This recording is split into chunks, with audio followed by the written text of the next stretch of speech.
Assalamualaikum warahmatullahi wabarakatuh. Syukur Alhamdulillah kita panjatkan kehadirat Allah Subhanahu wa Ta'ala. Mudah-mudahan pada pertemuan kita yang ketiga ini, di dalam diskusi kita pada kelanjutan pembelajaran pada pertemuan pertama dan pada pertemuan kedua, dan akan kita lanjutkan pada pertemuan ketiga ini, membawa manfaat baik buat diri saya pribadi maupun buat para perwira siswa, lebih khusus untuk ahli teknik tingkat 3. Marilah kita selalu berharap semoga sekiranya Allah selalu melindungi kita, memberikan kita rahmat dan melindungi kita dari segala mara bahaya. Baik, pada pertemuan kita yang ketiga ini, kita akan berbicara tentang freshwater allowance kapal. Ketika kita berbicara tentang freshwater allowance kapal, maka kita tidak pernah lepas dari apa itu freshwater, lebih khusus di dalam pembelajaran kita tentang stabilitas kapal. Nah, ketika kita berbicara tentang freshwater allowance, maka ada beberapa poin penting yang harus diketahui dan lebih dulu menjadi dasar terhadap pembuatan ini. Yang pertama adalah apakah itu freshwater allowance? Yang kedua, pentingnya freshwater allowance pada kapal. Yang ketiga, tujuan daripada presentasi ini. Apabila kepada para siswa melihat di dalam slide gambar ini ada beberapa contoh yang mungkin para ahli teknik tingkat 3 sering melihat ada namanya plimsoll mark yang ada di lambung kanan, lambung kiri kapal. Hal ini juga sangat berpengaruh terhadap freshwater allowance secara keseluruhan. Kemudian ada gambar kapal tanker di mana dia sangat syarat akan muatan. Kalau kita berbicara tentang apa itu freshwater allowance, maka kita tidak pernah lepas dari yang namanya definisi. Definisi freshwater allowance adalah jumlah air tawar yang tersedia untuk digunakan di kapal selama kapal melakukan perjalanan.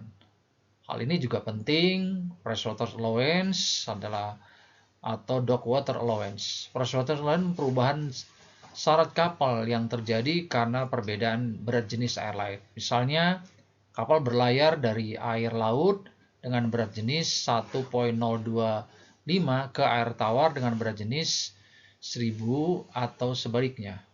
Sementara dock water allowance adalah perubahan syarat kapal yang terjadi karena perbedaan berat jenis air. Misalnya kapal berlayar dari air laut dengan berat jenis 1,25 ke berat jenis tertentu. Nah, hal ini akan menjadi sebuah patokan ketika kita berlayar mengalami beberapa perbedaan-perbedaan secara signifikan. Selanjutnya, faktor-faktor yang mempengaruhi freshwater allowance. Yang pertama adalah panjang perjalanan. Yang kedua, jumlah penumpang dan awak kapal. Yang ketiga, ketersediaan sumber air tawar di pelabuhan. Seringkali ketika kita berlayar, penggunaan air tawar ini sangat vital. Karena biar bagaimanapun, kebutuhan akan air tawar itu juga menjadi sesuatu yang harus. Tetapi perlu juga diketahui bahwa panjangnya sebuah perjalanan juga akan mempengaruhi sejauh mana pemakaian air tawar itu dilakukan. Karena semakin lama perjalanan suatu kapal, maka semakin besar pula kebutuhan akan air tawar yang dipakai baik oleh ABK maupun penumpang. Makanya pada poin kedua, jumlah penumpang dan awak kapal juga sangat berpengaruh. Semakin banyak awak kapal, maka semakin banyaklah penggunaan di dalam menggunakan air tawar. Semakin banyak juga penumpang yang melakukan aktivitas mandi, buang air kecil, buang air besar, dan sebagainya. Hal ini juga sangat berpengaruh terhadap penggunaan freshwater yang ada di kapal. Selanjutnya adalah metode perhitungan. Karena biar bagaimanapun, penggunaan freshwater ini juga harus ada kalkulasi dan perhitungannya. Walaupun mungkin secara spesifik untuk ahli teknik tingkat 3 tidak lebih begitu mendetail, tetapi perlu juga kita sebagai orang mesin juga harus tahu. Yang pertama adalah perhitungan berdasarkan kebutuhan air per penumpang, per awak, per hari. Contoh misalnya 200 liter per orang per hari. Nah, hal ini juga akan menjadi sebuah patokan. Berarti kalau perjalanan itu panjang, nah otomatis perhitungannya juga akan semakin banyak. Sebagaimana yang diperlihatkan di dalam gambar ini adalah bagian daripada sirkulasi perhitungan penggunaan air tawar di kapal baik oleh penumpang maupun oleh awak kapal itu sendiri.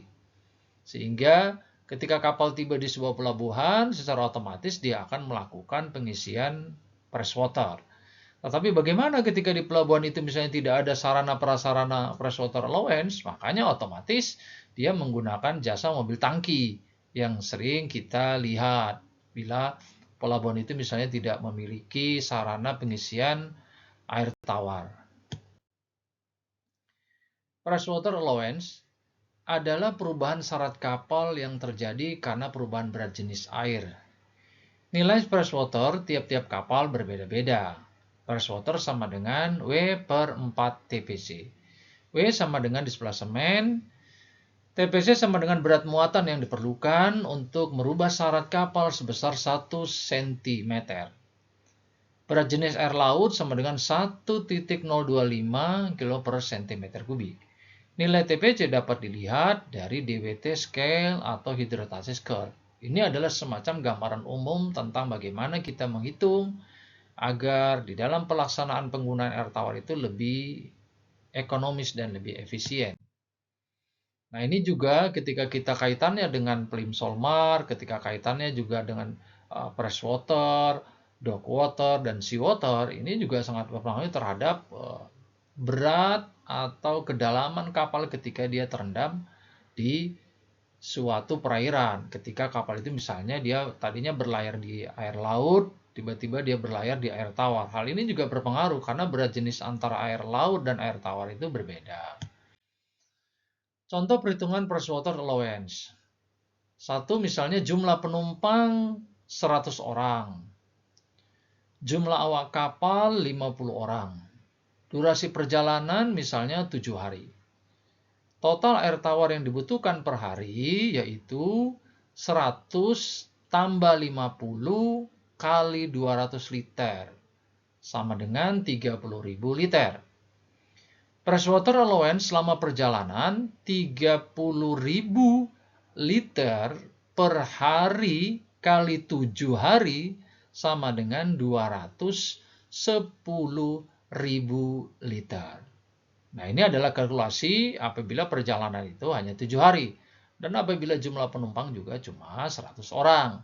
Dan jumlah awak kapal juga cuma 50 orang. Sebagaimana saya katakan di awal, semakin jauh dan semakin panjang sebuah perjalanan sebuah kapal dan semakin banyak penumpang yang melakukan aktivitas menggunakan air tawar dan begitu juga kepada awak kapal yang ada, maka semakin banyaklah penggunaan air tawar yang dipakai.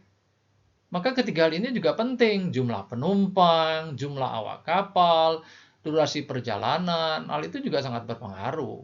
Karena biar bagaimanapun, kepentingan di dalam penggunaan air tawar ini juga sesuatu yang sangat vital. Oleh karena itu, harus betul-betul kita sebagai seorang pelaut, baik dek maupun teknik, harus betul-betul menggunakan freshwater secara efisien dan ekonomis. Tidak menghambur-hamburkan, karena kalau di laut itu nanti kita setengah mati kalau misalnya air tawar habis. Tetapi sekarang mungkin ada beberapa teknologi yang bisa dilakukan seperti misalnya penyulingan air laut menjadi air tawar. Nah, kalau kita melihat proses olahan juga berpengaruh terhadap berat jenis, terhadap sebuah keadaan dan kondisi sebuah musim seperti tropical fresh, freshwater, tropical water, summer, winter North Atlantic, ini juga sangat berpengaruh terhadap kondisi kapal dan dalam penggunaan air tawar di kapal. Kesimpulan daripada pertemuan kita yang ketiga ini, ada beberapa hal yang perlu kita pahami. Karena memang di dalam pertemuan kita yang ketiga ini, kita tidak lebih banyak berbicara sesuai dengan judul yang ada, yaitu pembahasan kita dengan freshwater allowance. Kesimpulan yang pertama adalah satu, freshwater allowance penting untuk memastikan pasokan air tawar yang cukup selama perjalanan kapal. Yang kedua, perhitungan freshwater allowance harus mempertimbangkan faktor-faktor seperti jumlah penumpang, awak kapal, dan durasi perjalanan.